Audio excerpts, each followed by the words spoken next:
From here, or should we go from here?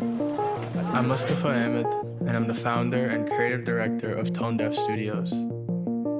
I started Tone Deaf a year ago, but have been working on the project for over 3 years. Having lived the first 12 years of my life in Pakistan and the following 12 years in New York, Tone Deaf is a brand that gives shape to the contradictions of having lived two lives thousands of miles apart. It is in that friction, not fusion, where I find the meaning in my work.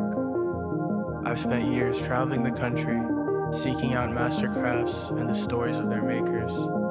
Those stories anchor Tone Deaf designs today. And in trying to tell these stories, they've taken me to places I never imagined.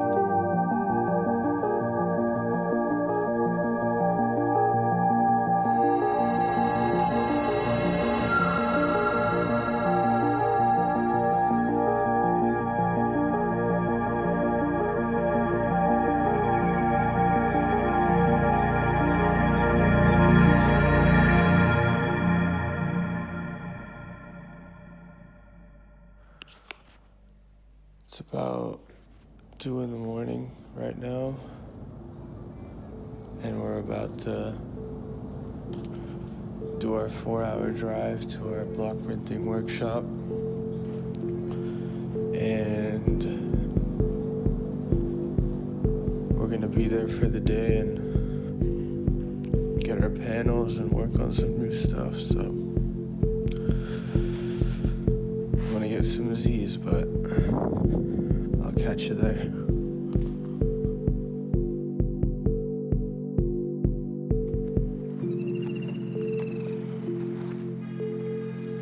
We just got to our block printing spot in the interior of Sindh, which is a province of Pakistan, where I was born. This is the first step when we make these trips. We come here at sunrise. It's quite beautiful at that time, actually, and then stay here for about 2 hours before we head 5 minutes from here to the actual block printing workshop. We come here for different reasons. Like at the beginning, we come to loosen the fabric, and in the middle, we come to lock in the indigo, and at the end, we come in to wash our final dyes.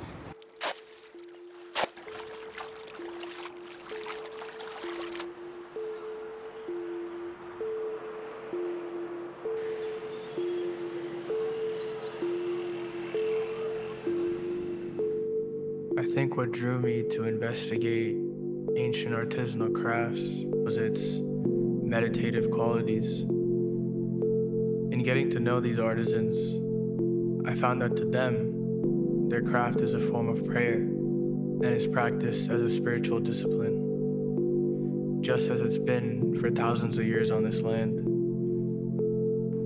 This is Muhmmad, the craftsman behind all of Tone Deaf's block prints. Udruk, the name of this craft, has been passed down to him through generations. Today, he prints fabrics using the same natural dyes and hand-carved wooden blocks that date back 5,000 years to this region.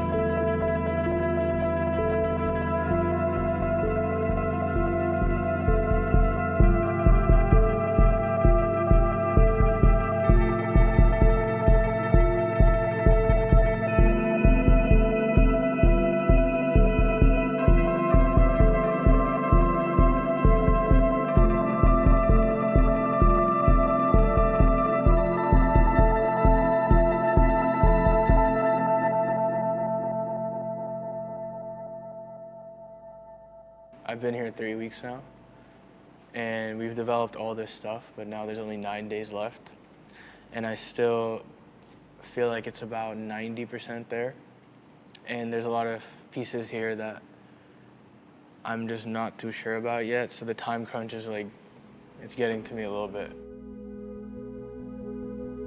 A big part of a Tone Deaf collection is the denim.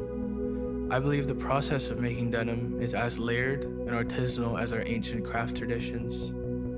Just because it's realized through modern means doesn't mean it's any less human or complex. The unique thing about Tone Deaf denim is that the process from start to finish is done under one roof. We design the fibers that are spun into our yarn, the yarn that is then woven into our fabric, the fabric that is then washed, patterned, cut, sometimes lasered, and then stitched into the final garment. It's not dramatic to call it poetry in motion, and it's actually quite mesmerizing to watch.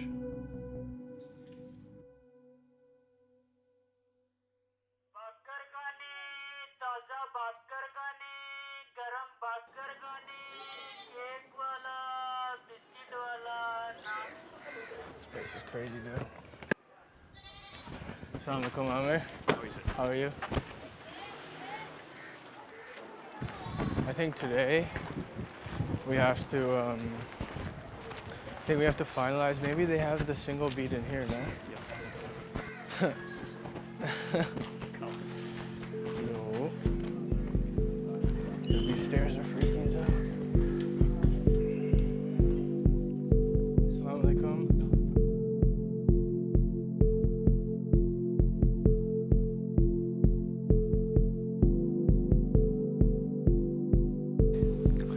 I always like to start a collection by working with the beading artisans first.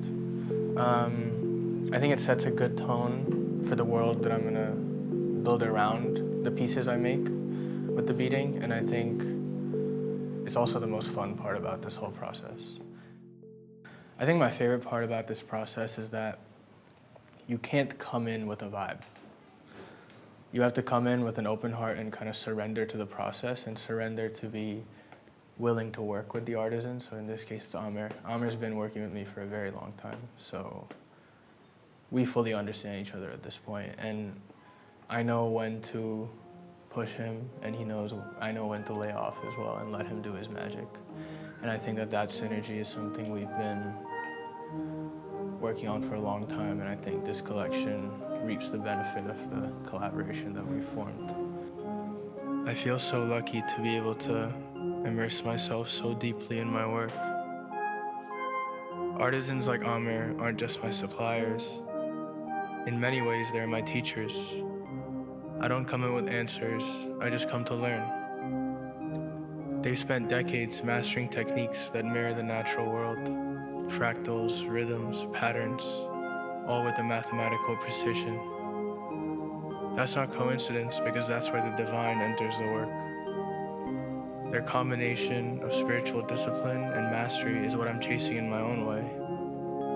Except the craft I'm trying to master is the one that gives shape to the contradictions of having lived two lives. For most of my life, that tension between belonging and distance left a rupture.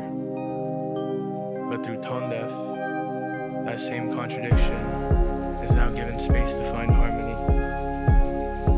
Refinement is what gives chaos shape. Refinement is a form of devotion. And their craft taught me that refinement is also a spiritual process. I think that's what all this is really about. And for that, I will